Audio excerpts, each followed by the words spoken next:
एक मोठा विषय होता स्कूल इन्फ्रास्ट्रक्चरच्या बाबतीत. जस्ट एक थोडं रोचक व्हावं, इंटरेस्टिंग व्हावं म्हणून सांगतो की एक प्रसंग असा घडला होता की शाळेचं जे मुलींचं टॉयलेट आहे त्याची अवस्था ठीक नव्हती. विशेष करून दार जे असतं ते असं पॅक झालं की त्या लहान मुलीला खेचता आलं नाही आणि तिने मग मागलं जे खिडकी वगैरे असते त्याच्यातून निघण्याचा प्रयत्न केला आणि एक दुर्घटना घडली. याचं त्यावेळेला कोर्टसुद्धा बरेच ॲक्टिव्ह असायचे, तर हायकोर्टाने त्याची दखल घेतली आणि बरेच दिवस त्याच्यावर केस चालली. म्हणजे पिरियॉडिकली महानगरपालिकेने अहवाल द्यावा, तुम्ही काय केलं, सगळ्या टॉयलेट्सचं इन्स्पेक्शन झालं का, ओके इन्स्पेक्शन झाला असा अहवाल दिला, मग तुम्ही दुरुस्ती काय करणार आहात वगैरे वगैरे. ह्या टाईपचं त्या काळात काम करण्यात आलं आणि इन्फ्रास्ट्रक्चरवर बराच लक्ष केंद्रित करण्यात आलं. त्यानंतर शाळा चांगल्या बांधल्या गेल्या पाहिजेत यासाठी प्रयत्न झाले. त्याचप्रमाणे एक अजून प्रसंग आठवतो की शाळेमध्ये त्यावेळेला दूध देण्याचं एक मला नाही का दूध आपण देत होतो आणि मग कधी कधी जे दुधामध्ये काहीतरी तुम्हाला माहीत आहे विषारी काही प्रकार होऊ शकतात, नीट मॅनेज केलं नाही तर प्रमाण अत्यंत कमी असतं. पण तशी एक घटना घडली आणि मग त्यावेळी महापालिका आयुक्त जयराज फाटक होते मला वाटतं. पुन्हा कोर्ट्स व्हेरी सोशली ॲक्टिव्ह असायचे, तेव्हा त्यांनी हा विषय हायकोर्टाने घेतला अगदी PILच्या माध्यमातून. आणि जेव्हा त्यावेळेला असं सादर करण्यात आलं की हे ठीक आहे, हे झालं, हे दुर्दैवी आहे, पण ह्याचं प्रमाण नगण्य आहे. आम्ही इतक्या मुलांना, लाखो मुलांना लाखो वेळेला दूध पाजतो, पण हे जी काही घटना झाली 1.00 अमुक पर्सेंटेज आहे. अशा पद्धतीचं ॲफिडेव्हिट दिल्यावर जजेस रागावले. ते म्हणाले की तुम्ही अशा पद्धतीचं ॲफिडेव्हिट कसं देऊ शकता. एक जरी मुलाचा मृत्यू झाला या घटनेमुळे तर तुम्ही त्याला जबाबदार, यू शुड डू समथिंग. मग त्याच्यातूनही काही शिकलं, प्रशासन शिकलं आणि काही ना काही दुरुस्त्या त्या अंमलबजावणीमध्ये केल्या. तर अशा प्रकारे अनेक गोष्टी BMCकडे एज्युकेशन हे मोठं खातं आहे. आत्ताच तुम्ही दाखवलं बजेट आहे, मोठं बजेट आहे, विद्यार्थ्यांची संख्या मोठी आहे. दुसरा जो मुद्दा आहे तो शिक्षकांची संख्या मोठी आहे, शिक्षकांचे युनियन्स मोठे आहेत, ते प्रभावी आहेत.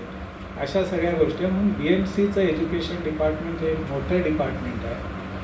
आणि ह्याची कामगिरी कशी आहे याच्यावरून मुंबईच्या सगळ्या लहान मुलांचं, विशेष करून जे स्लममध्ये राहतात, जे गरीब मुलं, गरीब कुटुंबातली मुलं आहेत, ह्यांना जर का पुढे यायचं असेल, यांना जर का आपल्या विकसित भारत 2047 याच्यामध्ये सहभागी व्हायचं असेल तर याचं चांगलं शिक्षण होणं गरजेचं आहे. यासाठी आम्ही प्रजाच्या माध्यमातून या BMCचं कामकाज कसं चाललेलं आहे याचं एक आकडेवारीच्या माध्यमातून मूल्यमापन करण्याचा प्रयत्न केला आहे. तो अहवाल आज आता रिलीज करूया आपण.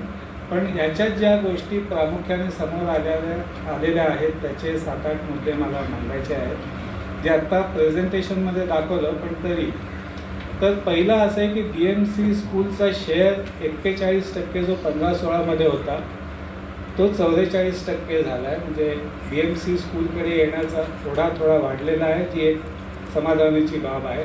असेच प्रयत्न चालू ठेवले तर अजून मुलं BMCच्या स्कूलमध्ये येतील. ओव्हरऑल स्कूल एनरोलमेंट कमी झाली आहे. म्हणजे 9.24 lakhs अख्ख्या मुंबईचं आहे, BMCचं नाही.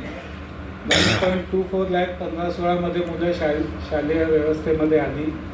आता 7.08 लाख मुलं येतात. हा कदाचित डेमोग्राफी चेंजचा भाग असू शकेल आणि त्याचं वेगळं थोडं विश्लेषण करायची गरज आहे. तिसरा आहे की कोविड पॅन्डेमिक नंतर BMCच्या शाळांमध्ये एनरोलमेंटचं प्रमाण 38% 42% वाढलं. पोस्ट कोविड आपली कामगिरी बऱ्यापैकी चांगली झालेली आहे एज्युकेशन डिपार्टमेंटची. एक काळजीचा विषय जो आहे तो सगळ्यांनी विचारात घेतला पाहिजे आणि स्टुडंट रिटेन्शनच्या बाबतीमध्ये जो स्लाईड आत्ता दाखवला की आपण 100 मुलं वर्ग 1मध्ये जर का BMCच्या शाळेत घेतली 100 मुलं, तर फक्त 48 मुलं ही 10वीपर्यंत टिकतात, 48 आउट ऑफ 100. आणि याचं मेजर तुम्ही जर का डीप पाहिला, मला वाटतं 6 किंवा 7वीपर्यंत 94-95% असतात, तिथून पुढे डीप होत आहे. तर त्याचं कारण काय असेल हे थोडंसं अजून माहिती घेऊन याला काही काउंटर आपल्याला करता येईल का, रिटेन्शन वाढवता येईल का, या दृष्टिकोनातून विचार केला पाहिजे. त्यानंतर एक लँग्वेज प्रेफरन्सचा मुद्दा आहे. याच्यावर सगळ्यांना सांगून ठेवतो, राजकारण बरंच होतं, मराठी अमराठी अमुक तमुक, पण इथे जे आकडेवारी समोर येते आहे त्याच्यामध्ये असं दिसतंय की सगळ्याच व्हर्नॅक्युलर लँग्वेजच्या बाबतीमध्ये लोकांमध्ये अनास्था आहे. म्हणजे मराठीचं प्रमाण कमी होतं आहे हे तर आहेच, हिंदीचं पण कमी होतं आहे, गुजराती वगैरे बाकीचे ज्या भाषा आहेत त्या पण कमी होत आहेत, आणि सगळा प्रेफरन्स हा इंग्लिशकडे जातो आहे. हे समजण्यासारखं आहे, कारण ॲस्पिरेशनल आस्पेक्ट जो आहे याच्यामध्ये आपण विचारात घेतला तर अगदी गरीब कुटुंबाच्या मुलांनासुद्धा इंग्लिश भाषेमध्ये या